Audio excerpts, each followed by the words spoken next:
Bueno, ¿qué es literatura? ¿Qué es literatura? Es la pregunta que nos estamos haciendo en esta clase 2. Pensar sobre lo literario, pensar qué sabemos acerca de la literatura, más allá de que es una disciplina escolar, ¿no? En general, eh, pensarla desde otro lugar.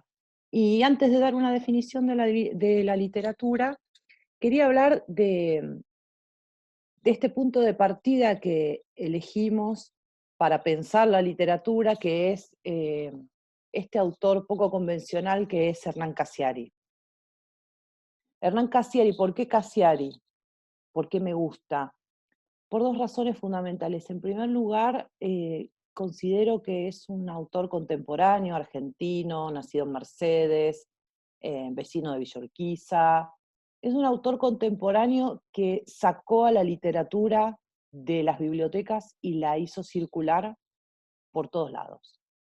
Tiene su canal en Spotify, donde uno entra a Hernán Cassiari y él lee sus cuentos en la televisión, en Telefe, en un ciclo de cuentos de verano, lee sus cuentos en bares, en teatro.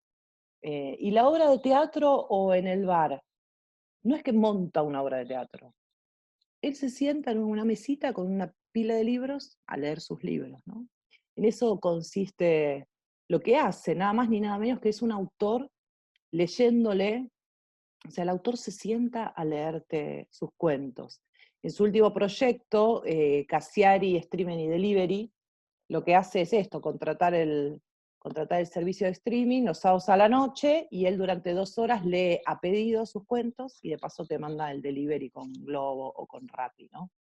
Entonces, esto es interesante, pero no solamente es un autor popular o que ahora está saliendo por los medios o que puede aparecer de pronto en la radio o en la televisión, sino que tiene un estilo propio que ustedes ya pudieron descubrir a través de, por ejemplo, la lectura de Messi es un perro o de Finlandia. Es un estilo coloquial, es un lenguaje absolutamente accesible, plagado de marcas de oralidad. Cassiari parece que está hablando cuando escribe, ¿no? O cuando está leyendo, o cuando leemos sus cuentos, pareciera que eh, lo escuchamos hablar, ¿no? Como si estuviera contándonos una anécdota. Dentro del estilo de Cassiari, encontramos que sus cuentos están narrados en primera persona. Cassiari es el protagonista casi siempre, no siempre, pero casi siempre es el protagonista de sus propios cuentos. ¿Esto qué quiere decir? ¿Que son autobiográficos? No, quiere decir que el autor se convierte en un personaje de ficción, o sea, se ficcionaliza. Bueno, las marcas de oralidad, eso hace que tenga un gran ritmo narrativo. Y también que si uno lo escucha por Spotify o por la radio, piensa de pronto que él está hablando, ¿no? Que te está contando una anécdota, y la verdad es que no está contando una anécdota, él está leyendo. De hecho, si uno lo ve en las charlas que da en TED, en YouTube, eh, él tiene siempre un libro en la mano, un papel en la mano. Alguna vez levanta la mirada, pero está leyendo.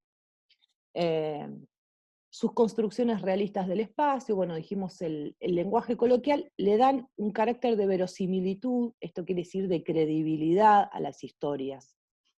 Y entonces uno lee a veces en Finlandia y estás ahí.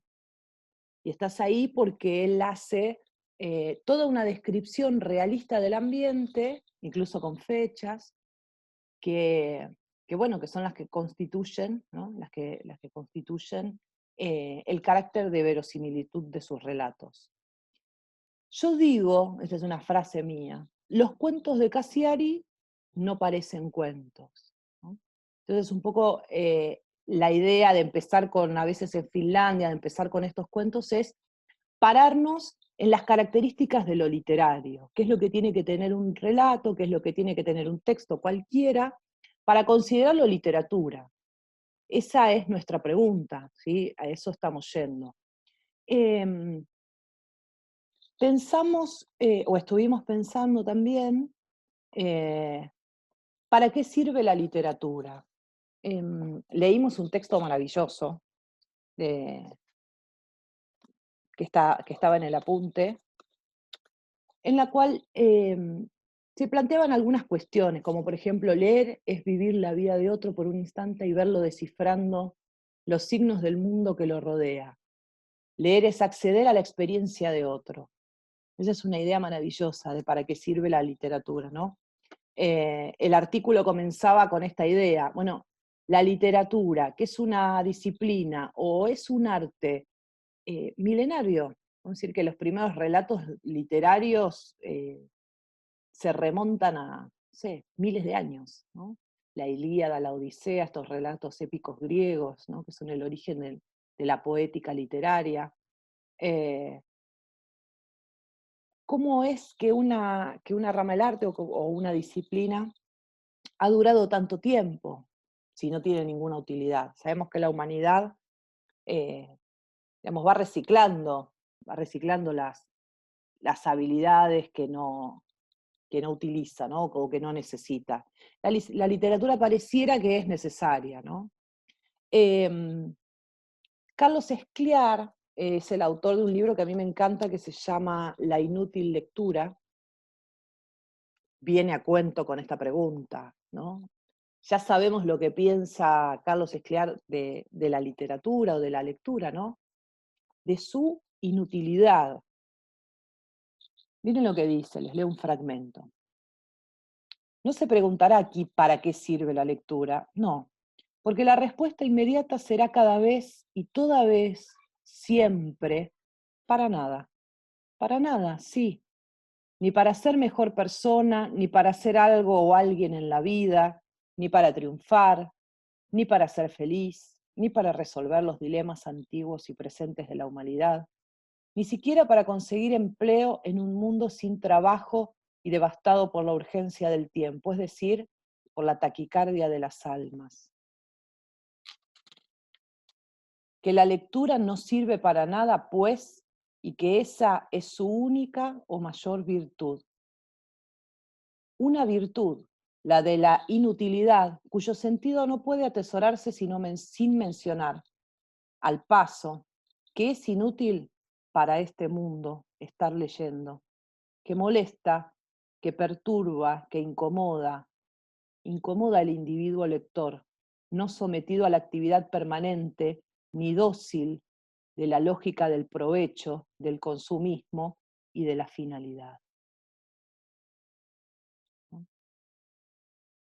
Es cierto, leer no sirve para nada, o para nada de lo que nos dicen que sirve leer, o que nos han dicho siempre, de para qué sirve leer, para qué sirve la literatura.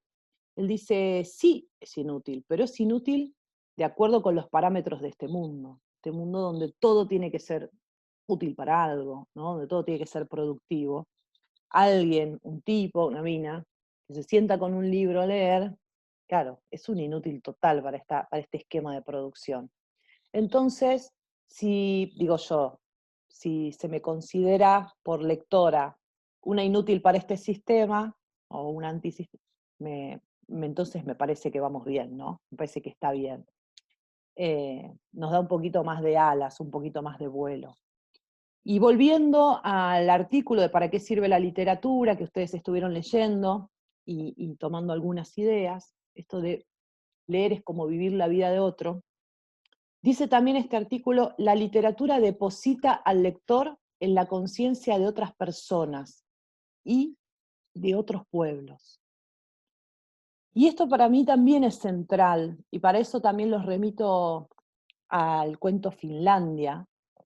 Fíjense, y ustedes lo manifestaron también en los comentarios, cómo durante los minutos que dura la lectura vos te posicionás en el rol de ese tipo con las manos aferrando a un volante, se aferradas al volante, sintiendo la angustia que genera esta creencia, que dura unos segundos nada más, de que ha matado a su sobrina.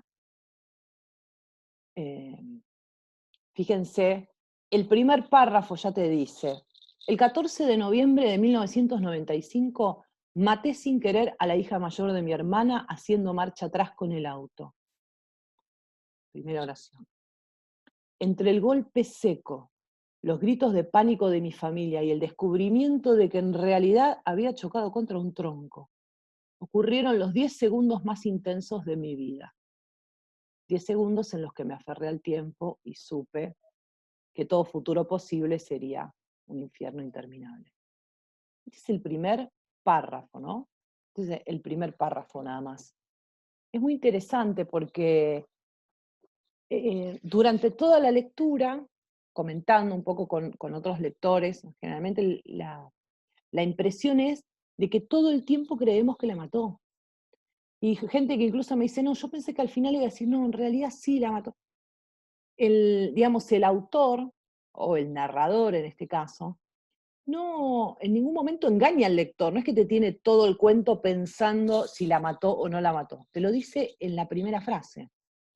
Entonces, en ese sentido no hay como un engaño. Fíjense, 10 segundos es lo que tardan todos en correr desde la mesa hasta el auto. Los veo levantarse con el gesto desencajado, veo un vaso de vino interminable cayendo al suelo, los veo a ellos de frente venir hasta mí. Yo no hago nada, ni me bajo del coche ni miro a nadie. No tengo ojos que dedicarle al mundo real porque ya he empezado mi viaje fatal en el tiempo. Mi larguísimo viaje que en la superficie duraría 10 segundos, pero que dentro mío se convertiría en una eternidad pegajosa. No me manejo bien con las pantallas.